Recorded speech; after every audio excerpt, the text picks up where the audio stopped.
सबसे बड़ी निशानी तो ये पूजा है, इससे बड़ी कोई निशानी दे सकता है क्या? एक पत्नी जो है, एक लड़की जो बाप दे रहा है, उससे बहुमूल्य चीज कुछ नहीं है। सर कुछ भी नहीं लिया उन्होंने, एक बर्तन, एक गिलास, एक चम्मच, कूलर, फ्रिज कुछ भी नहीं लिया। निशानी पूजा है ना, क्या अंगूठी ही केवल निशानी हो सकती है? दूसरों को खुश करने में जो खुशी है वो मैं जानता हूँ कि वो क्या खुशी होती है। मेरा पहला सवाल है, हमने आपके पिताजी से भी कहा, आपकी माताजी से भी कहा कि यही सोचता है परिवार, जब कई साल पढ़ाते हैं बच्चे को, अपने पढ़ाते लिखाते इतना खर्च हो जाता है, तब ये होता है कि अगर बेटा नौकरी करने लगे तो परिवार के मन में भी आता है, उस बेटे के मन में भी आता है कि यार बहुत पैसा खर्च किए हैं हम। समाज में ऐसा होता है, लोग ऐसा करते हैं कि जितना पैसा बच्चे के पढ़ाई में लगाते हैं, वो सोचते हैं कि जब हम इसकी शादी करेंगे, जब ये नौकरी पा जाएगा, इसकी शादी करेंगे तो वहाँ से कुछ दहेज मिल जाएगा तो ठीक हो जाएगा, मतलब तो प्रतिपूर्ति हो जाएगी, ऐसा लोग सोचते हैं। हालांकि मैं ये नहीं कहता कि अधिकतर लोग सोचते हैं, कुछ लोग ऐसा सोचते हैं, लेकिन हमारे विचार में ऐसा कभी नहीं आया। हमारे परिवार वाले इस सोच के साथ कभी नहीं हमको पढ़ाए कि जब नौकरी पा जाओगे तुम्हारी शादी में दहेज ले लेंगे। मैं पढ़ाई के दौरान ही पढ़ रहा था तो मुझे पता चला, क्योंकि दहेज जैसे चीज़ों पे निबंध लिखना यूपीएससी की तैयारी में या आईएएस पीसीएस की तैयारी में, और जबकि मैं सिविल स्टूडेंट था तो इसी तैयारी में करता था, तो उसमें लेख वगैरह लिखने पड़ते हैं। तो मैंने ऐसे बहुत लिखे हैं दहेज कुप्रथा पर। तो मैं दहेज जैसी बुराई के बारे में बहुत उनकी बारीकियों को देखा, उसको समझा कि समाज की ये कितनी बुरी चीज़ है। इसकी वजह से बहुत सारी समस्याएं होती हैं। मैं अगर आपको बताऊं, इसकी वजह से तमाम समस्याएं, जैसे बहन बेटी और बेटे में भेदभाव होता है दहेज की वजह से, बेटियों को जला दिया जाता है, कोर्ट कचहरी के चक्कर काटने पड़ते हैं और प्रताड़ना झेलना पड़ता है बहन बेटियों को। मतलब एक बाप कर्ज के तले दब जाता है, जमीन बिक जाती है, गहना गुड़िया बिक जाता है, पता नहीं कितनी समस्या, अगर मैं गिनाता रहूँगा तो शायद पता नहीं कितनी समस्या मैं गिना सकता हूँ। तो सारी समस्याओं की जड़ दहेज है, तो क्यों ना ही हम दहेज को ख़त्म कर दें। अरविंद जी, ये चीज़ें दहेज मुक्त शादी करने की जो बात है, वो आपके जहन की ये उपज है या फिर परिवार के लोगों ने, ये फैसला किसका था? ये फैसला हमारे परिवार का था और मेरा था, क्योंकि ये फैसला हमारे परिवार की विचारधारा हमेशा ही समाज कल्याण की रही है।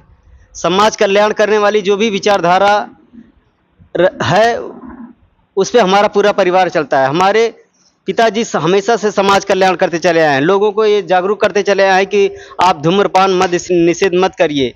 हमारे घर में कोई भी धूम्रपान मद निषेध कोई कुछ नहीं करता। और हमारी जो भैया हैं और हमारे भैया भाभी मिलके वीर एकलव्य छात्रावास लखनऊ में पढ़ा रहे हैं, सब गरीब बच्चों की पढ़ाई के लिए निःशुल्क छात्रावास बना रहे हैं, वो भी समाज का कल्याण कर रहे हैं। और हमने भी दहेज प्रथा पे कुठाराघात करके हमने भी समाज सेवा में अपना कदम बढ़ा दिया है। हालांकि पहले से ही मैं समाज सेवा कर रहा हूँ। मैं गुटखा नहीं खाता हूँ, सिगरेट नहीं पीता हूँ, बीड़ी नहीं पीता हूँ, ताश नहीं खेलता हूँ, जुआ नहीं खेलता हूँ, तो ये भी समाज के लिए एक एग्जाम्पल है। मैं ये सारी व्यसन नहीं करता हूँ, तो ये भी एक समाज को अच्छा एग्जाम्पल दे रहा हूँ, अच्छी मिसाल पेश कर रहा हूँ, तो ये भी तो एक समाज की सेवा है। तो हम जितने भी सदस्य हमारे घर में हैं, सब लोग अपने अपने स्तर से समाज की सेवा ही कर रहे हैं और आगे ऐसे ही करते चले जाएंगे। माता जी, एक सवाल बच गया था, थोड़ा सा इधर आ जाइए।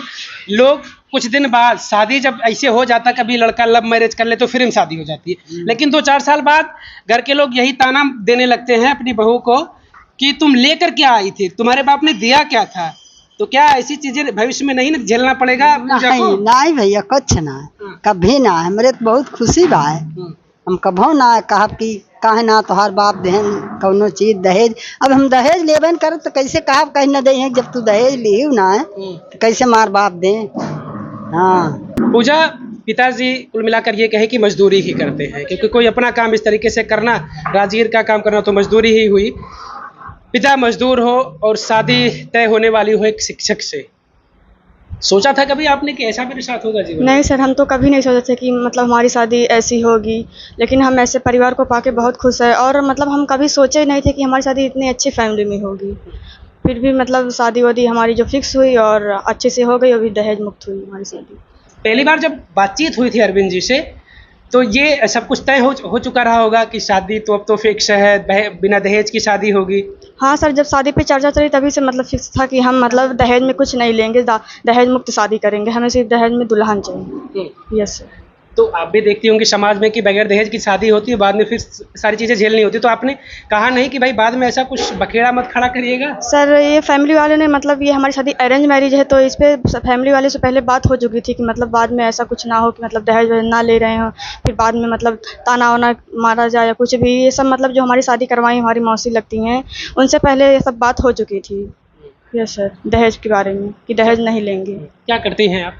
हम बीएससी करते हैं, बीएससी फर्स्ट ईयर का सेकंड सेमेस्टर का एग्ज़ाम दिए हैं।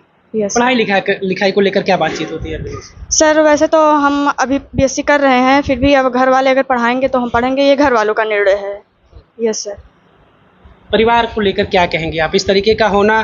क्योंकि जहाँ तक ये जानकारी है कि ये लोग सामान भी आपके पिताजी लेकर आते हैं और ये लोग वापस कर देते हैं। हाँ सर, जो है वो बहुभोज था तो पापा सामान कुछ लेके आए थे कि मतलब थोड़ा रिवाज रहता है कि बहन बेटियों को सामान दिया जाता है, तो पापा लेके आए थे तो हमारे घर वालों ने मतलब मना कर दिया। उन्हें सम्मानपूर्वक कहा कि मतलब हम ये सब दहेज के अंतर्गत आएगा तो हम इसे नहीं स्वीकार करेंगे, तो उसे पापा वापस लेके चले गए। मतलब कभी उम्मीद की थी कि इस तरीके की चीज़ें, क्योंकि होना समाज में आप भी सुनती होंगी कि हर कोई कहता है, जब बात देने की आती है तब थोड़ा सा लोग चुप होते हैं, तब लोगों को लगता नहीं यार अब देकर ही करना है, लेकिन जब बात लेने की होती है तब लोग चुप नहीं बैठते, तब लोग कहते नहीं भैया हमको बाइक चाहिए, इतना ये दे दीजिएगा, उसके बाद तब बताइएगा। कि लड़की पसंद होने के बाद भी रिश्ते कट जाते हैं जब बात लेन देन की आती है। यस सर, ऐसा समाज में होता है। जब शादी तय हो जाती है, पहले तो नहीं, लेकिन जब शादी फिक्स हो जाती है तो बाद में डिमांड होती है कि मतलब हमें अंगूठी चाहिए, सीकड़ चाहिए, गाड़ी चाहिए। लेकिन जब हमारी शादी फिक्स हुई थी उसके पहले ही बात हो चुकी थी दहेज पे कि हम दहेज मुक्त शादी करेंगे, हम दहेज में कुछ भी नहीं लेंगे, हमें एक अच्छी संस्कारी और व्यवहार वाली अच्छी लड़की चाहिए जो कि हमें वो शादी करके हम लेके आए। उसके बाद कहते हैं समाज में जो चल रहा है वो भाई देना पड़ेगा।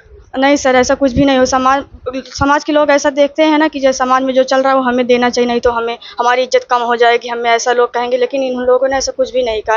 ये समाज को पूरी तरह से उस निगाह से देखे नहीं कि हमें समाज क्या कहेगा कि हम दहेज में कुछ लिए नहीं। इन्होंने दहेज मुक्त शादी की है, दहेज में कुछ भी नहीं लिया है। कुछ भी नहीं सर, कुछ भी नहीं लिया। उन्होंने एक बर्तन, एक गिलास, एक चम्मच, कूलर, फ्रिज कुछ भी नहीं लिया। अरविंद जी, आपने कुछ भी नहीं लिया? कुछ भी नहीं लिया, पूजा के सिवा हमने कुछ भी नहीं लिया।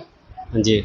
अंगूठी तक आपने वापस कर दिया महाराज। हाँ। ये एक निशानी होती है कि पत्नी ने आपको एंगेजमेंट के दौरान आपकी उंगली में पहनाया, तो ये एक निशानी होती है, उसको भी आपने वापस कर दिया। निशानी पूजा है ना, क्या अंगूठी ही केवल निशानी हो सकती है? लोगों की मानसिकता तो पता नहीं क्या क्या होती है, उनकी विचारधाराओं के अनुसार मानसिकता होती है। उनकी लोभियों की विचारधारा कैसी होगी? उनकी मानसिकता में तो हर सारी चीजें, कोई भी चीजें दहेज के अंतर्गत नहीं आएगी।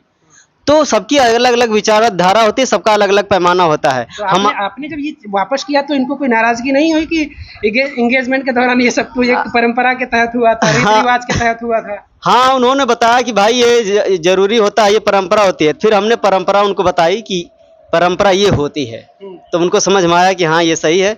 वो अपने हिसाब से परंपरा बता रहे थे, हम अपने हिसाब से परंपरा बता रहे थे। हाँ, तो हमारी परंपरा में यह है कि निशानी, सबसे बड़ी निशानी तो ये पूजा है।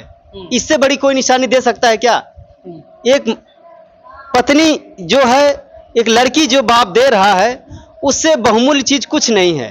अंगूठी, चैन, ये घोड़ा गाड़ी, ये सब जो बहुत छोटी चीज है, इसको एकदम नहीं लेना चाहिए। मैं तो सबसे बड़ी चीज मैं ले लिया, तो मुझे छोटी चीज की क्यों चाहिए?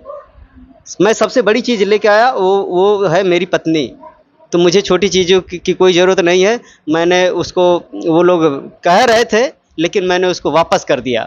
हाँ, मैं कहा मुझे इसकी ज़रूरत नहीं है। मेरे अगर बाजुओं में और मेरे दिमाग में अगर मेरे पास कौशल रहेगा तो मैं कमा खा लूँगा। आपके देने से मेरे पास क्या हो जाएगा?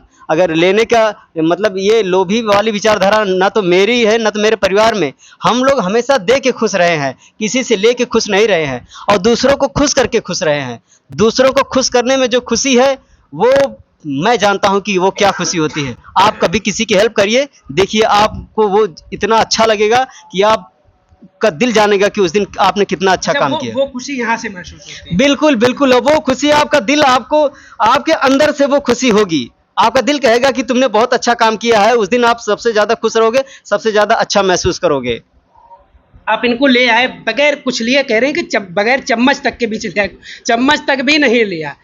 जब इतनी बड़ी आपने एक मिसाल पेश की, इतना बड़ा आपने फैसला लिया अपने जीवन में, तब आपके जहन में इस फैसले के बाद क्या चीज़ें आई? सर मैं वहाँ स्टील का कोई चीज़ नहीं लेता, यहाँ तक मैं झपिया भी नहीं लाया। लोग, मैं अभी 2-3 दिन पहले मैं इधर घूमने गया था अपने गांव में ही, तो एक और मेरी मामी थी, कह रही मिठाइयाँ न खिएबा, तो हम मिठाई नहीं लाए हैं। हालांकि अपने घर से मिठाई हो सकता है हम इन लोग को खिला सकते हैं, लेकिन हम वहाँ से मिठाई भी नहीं लाए हैं, वहाँ से कोई भी चीज़ नहीं लाए हैं।